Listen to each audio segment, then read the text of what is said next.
Ladies and gentlemen, it finally happened. The moment Democrats swore would never come to pass just did. Chuck Schumer's political stunt, his so-called shutdown strategy, has officially blown up in his face.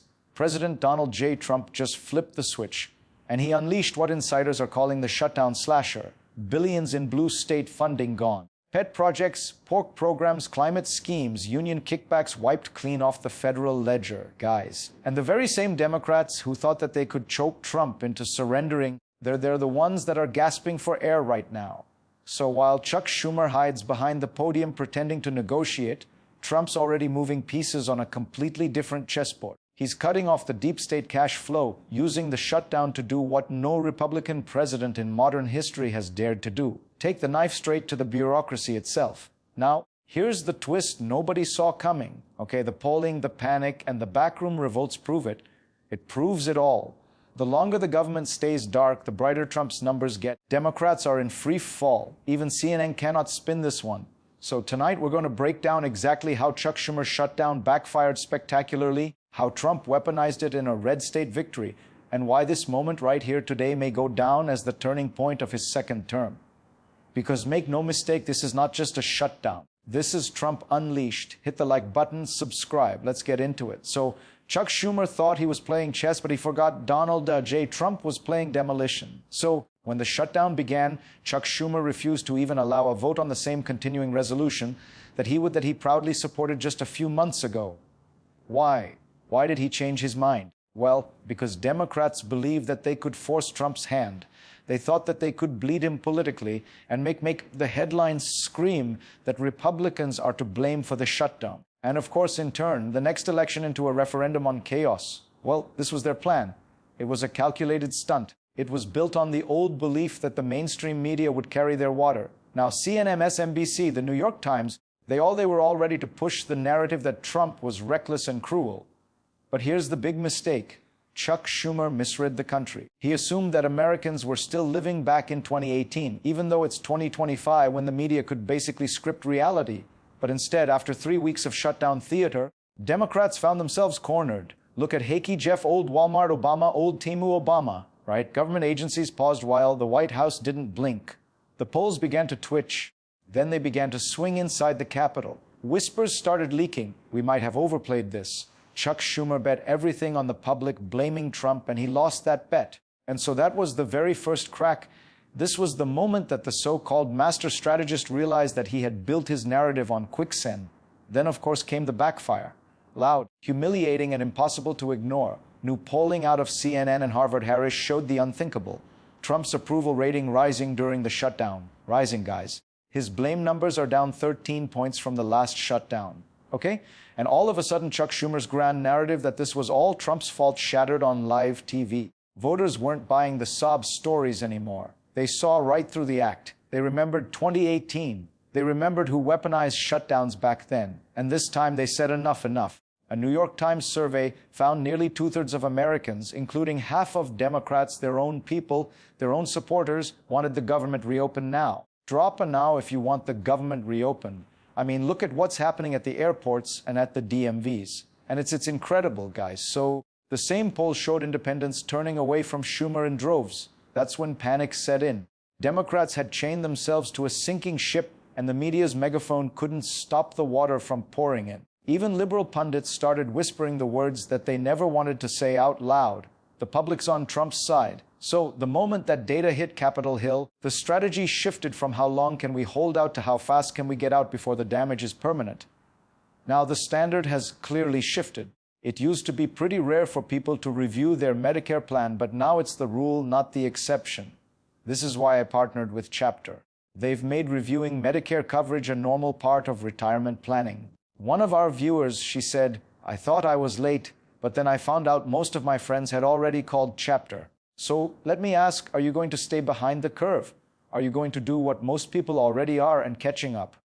Now, most people, they're already dialing that phone number right there at the bottom of your screen, or they're visiting Ask Oregon. That phone number again is 909-563-8279. Look, Medicare premiums are set to skyrocket next year, and many Medicare Advantage plans, they're disappearing altogether. So don't wait till the last minute.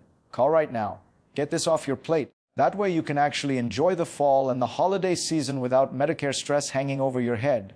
So, while Chuck Schumer scrambled to explain away the collapsing polls, President Trump, he was already executing what insiders are now calling the shutdown slasher playbook. You see, guys, Trump doesn't just use pressure, he weaponizes it, okay? He's a lot smarter than Chuck Schumer. I'll tell you that right now. Instead of viewing the shutdown as a crisis, he saw opportunity. Every frozen dollar, every paused program, every unfunded bureaucracy, it became a target. And this time, he wasn't bluffing. In fact, Trump warned earlier on that certain programs would face irreversible cuts if Democrats refused to negotiate. And well, clearly he meant it. Time magazine even noted that Trump's team was actively identifying blue state projects to trim, redirect, or cancel altogether. Infrastructure funds for Chuck Schumer's own New York district gone. Energy subsidies for California's green fantasies slashed. The message was very simple. You play games with the budget, you pay for it at home. It's as simple as that. And the brilliance of it, Trump turned an impasse into a tool of reform. So while Schumer was stuck performing for the cameras, Trump was out there rewriting the fiscal playbook in real time. So for the first time in decades, a Republican president used a shutdown not to surrender and give up, but to reshape government itself. That's not gridlock. That is controlled demolition. And Trump's holding the detonator in his hand. Now, once Trump's shutdown slasher plan went full operational, the results hit like a political earthquake. Billions in blue state pork erased. Chuck Schumer's long-cherished Hudson Valley Infrastructure Fund terminated. Federal grants for California's hydrogen hub project frozen. Green tech subsidies, art councils, climate research stipends, all of a sudden under review. It wasn't chaos, this was strategy. Trump's budget director, Russ Vivod, he explained it bluntly. Why should taxpayers in Texas and Florida bankroll the failed spending sprees of New York and California? That doesn't make any sense. This is when the shift became visible. Look, red states, they weren't just surviving the shutdown, they were winning it.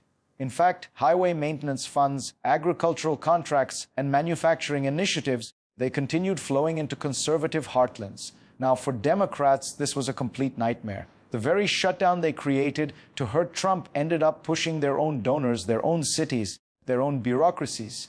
Guys, the optics couldn't be any worse for Democrats right now. In fact, it actually looked like Trump had taken their favorite toy, the federal money, and turned it into a weapon. Chuck Schumer's coalition began to fracture. Whispers started to panic because deep down they already knew every extra day the government stayed closed was another Democrat program on the chopping block.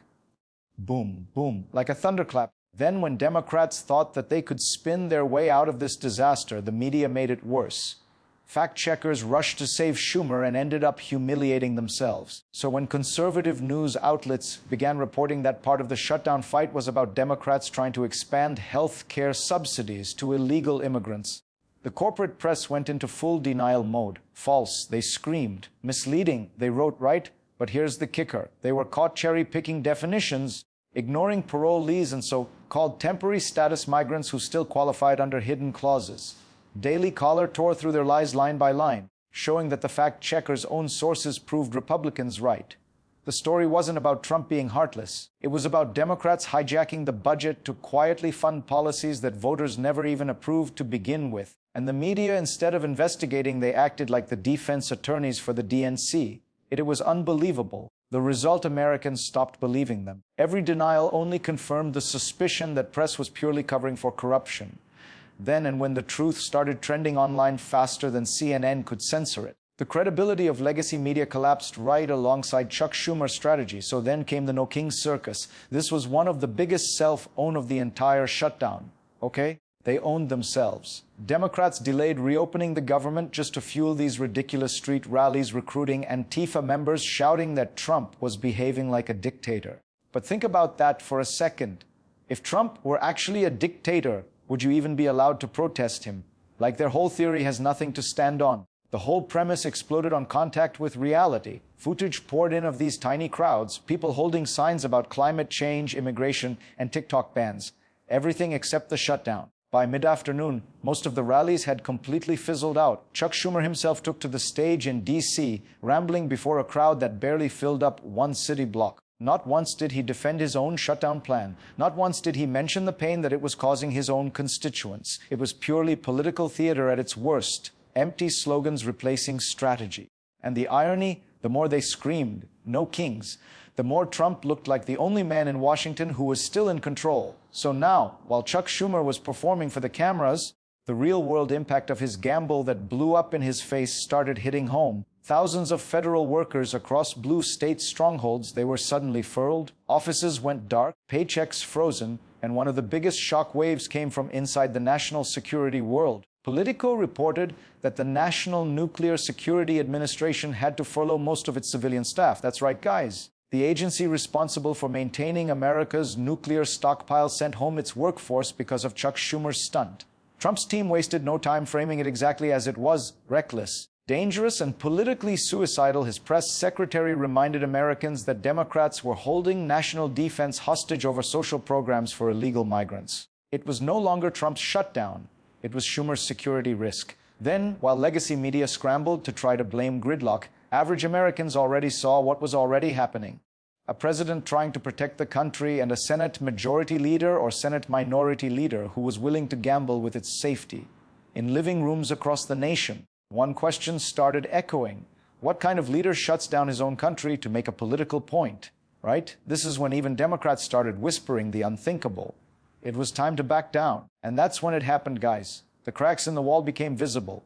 Moderate Democrats, especially those who are up for re-election in 2026, they began peeling off. Jane Shaheen from New Hampshire broke first, calling for an immediate vote to reopen the government. Then came whispers from John Tester, Joe Manchin's allies. Even staffers from Pennsylvania and Nevada, they had seen the same polling. Trump was surging. Schumer was shrinking and sinking. So inside this caucus, panic meetings turned into shouting matches. We can't hold the line forever. This is what one of their aides leaked out, right? But the truth was out. It was already out. Chuck Schumer had no plan. He had no exit. And he had no leverage left. And then when the realization hit, the term Schumer's surrender started trending on ex-Republicans seized the narrative overnight. This is what strength looks like. Trump posted no more caving, no more fake compromises. Even conservative outlets began describing it as a psychological turning point. The moment Democrats stopped fighting Trump and started begging for an off-ramp, the once mighty Senate majority leader who dreamed of breaking Trump's will, it was now the one that was blinking first. And the world was watching him fold.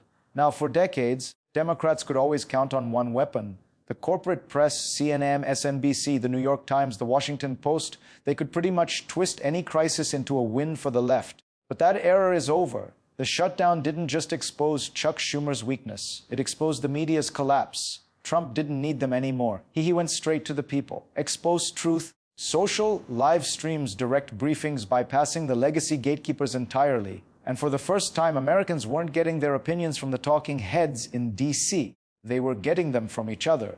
Independent journalists, YouTubers, and citizen fact-checkers dismantled the mainstream narrative in real time. Polls flipped because the public stopped buying the scripted outrage. This is what scholars now call the network society. Information democratized, power decentralized, and it's devastating for the whole system. I mean, because when the truth spreads without a filter, propaganda dies real fast. You know what I'm saying here? Chuck Schumer's old playbook relied on control, but Trump's America runs on connection. Millions of people fact-checking the government and media live every hour of every day. And so that shift right there, it didn't just change the shutdown, it changed who controls reality. So where does it go from here? Well, Chuck Schumer's surrender isn't just political, it's structural. So when this shutdown finally ends, eventually America will look different.